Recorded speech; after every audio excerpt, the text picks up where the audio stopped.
Sean bienvenidos a esta nueva clase con el tema composición de movimientos perpendiculares. Bueno, cuando hablamos de composición de movimientos perpendiculares, vamos a unir MRU con MRUA y también en este caso movimiento parabólico. Entonces resolvamos el siguiente ejemplo. Dice, Patricio patea un balón de fútbol que sale desprendido en un ángulo de 37 grados, con una velocidad inicial de 20 metros sobre segundos. Sabiendo que la constante gravitatoria es 9,8 metros sobre segundo al cuadrado, vamos a calcular la altura máxima del balón, el tiempo total que permanece en el aire y el alcance máximo. Bien, vamos a comenzar con los datos. Ya, el primer dato que tengo es el ángulo de inclinación, en este caso de 37 grados. La velocidad inicial con la que sale el balón es de 20 metros sobre segundo. Y la gravedad, que ya sabemos, igual a 9,8 metros sobre segundo al cuadrado. Ya, para tener un poco más de perspectiva, vamos a tratar de graficar el movimiento. Dice que sobre un plano, una persona patea un balón. Este balón sale desprendido con un ángulo de 37 grados. Obviamente alcanza una altura máxima y llega a tocar el piso en otra posición. Ya, este ángulo es de 37 grados y sigue toda esta dirección. Ya, cuando nosotros trabajamos en dos planos, debemos tomar en cuenta que, digamos que esta es la partecita donde sale el balón. Entonces, se dibuja esta trayectoria. Y básicamente, cuando se dibuja esta trayectoria, se percibe también una proyección. La proyección en el eje de la X y en el eje de la Y. Por lo tanto, vamos a tener, esta sería la velocidad inicial. Entonces, la proyección sobre el eje de las X es igual a la velocidad inicial en X. Y la proyección sobre el eje de la Y va a ser igual a la velocidad inicial en Y. Entonces, necesitamos hallar ciertos datos para poder resolver el ejercicio. Ya, comenzamos con el primero. Voy a hallar primero cuál va a ser la velocidad inicial en X. Entonces, la velocidad inicial en X siempre va a ser la velocidad inicial por el coseno del ángulo de inclinación. Entonces, velocidad inicial en X es igual a la velocidad inicial, que es igual a 20 por el coseno del ángulo que fue de 37 grados. La velocidad inicial en X es igual. Hacemos uso de la calculadora, 20 por el coseno de 37 grados, que es igual a 15,97. Como estamos trabajando las mismas unidades, metros sobre segundo.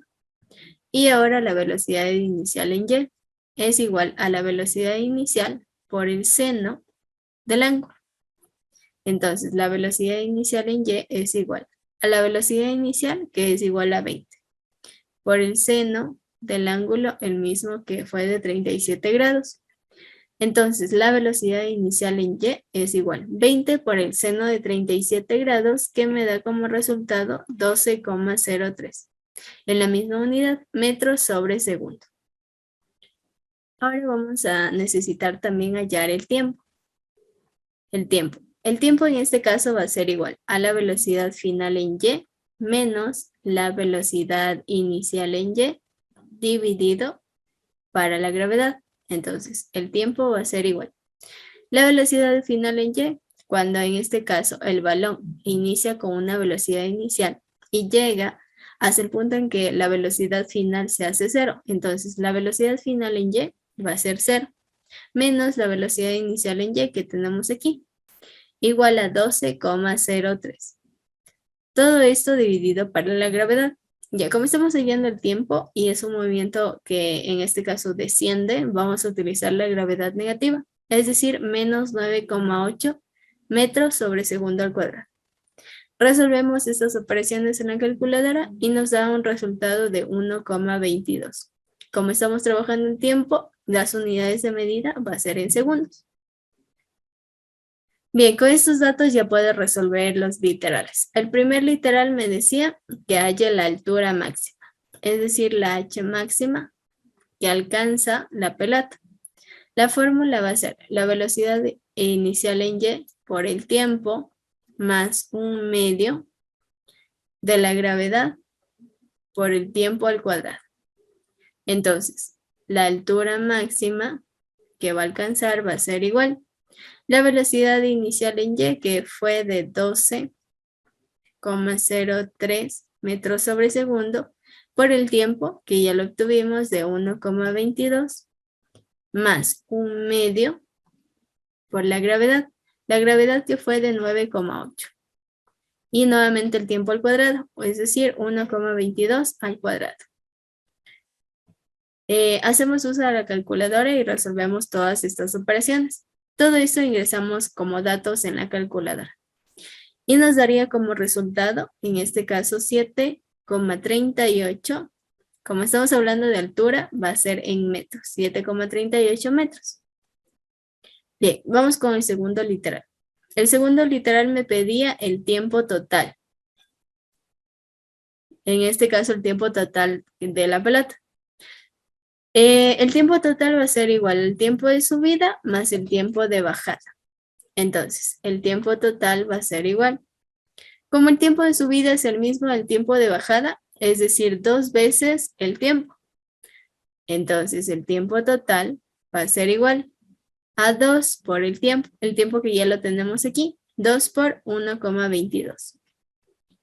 Entonces, si multiplico 2 por 1,22, me da como resultado 2,44. Como estamos trabajando en tiempo, en segundos. Y finalmente, el literal C me pedía el alcance máximo, es decir, cuál es esa distancia total X que recorre la pelota. Entonces, va a ser igual a la velocidad inicial en X, la velocidad inicial total por el tiempo total. En este caso, reemplazo los datos. La velocidad inicial justamente la teníamos aquí. Como estoy trabajando en el eje de las X, voy a utilizar la velocidad en X, es decir, 15,97. Ese dato lo reemplazo en la fórmula. 15,97 metros sobre segundo por el tiempo total, que ya lo obtuvimos, fue de 2,44. Entonces, la distancia va a ser igual, 15,97 por 2,44. El resultado me da 38,96. Como estoy hablando de alcance máximo, estamos trabajando en unidades de metros. Y esa sería la respuesta. Bien, todos los ejercicios que resolvamos en decomposición de movimientos, vamos a utilizar básicamente estas fórmulas. Recordando MRU y MRUA. Bien, hasta aquí llegaríamos con esta clase. Muchas gracias por su atención.